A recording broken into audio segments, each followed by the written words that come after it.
วันนี้จะมาทดสอบ CPU ของ i5 Gen 13 เนาะ i5 13420H เสร็จดูว่ามันสิแฮงส่ำใดเพราะว่าในการบันทึกวิดีโอในการประมวลผลการบันทึกใส่การ์ดจอ NVIDIA ในการประมวลผลเป็นการ์ดจอ NVIDIA GeForce GX 2050การประมวลอันนี้ว่าจะมาซูมเอาซูมเข้าเบิ่งเนาะว่า CPU มันสิกินไปส่ำใด 28% 30% 25 30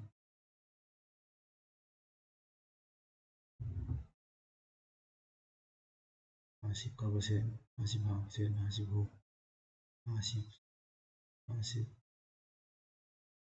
50ปลายการ์ดจอ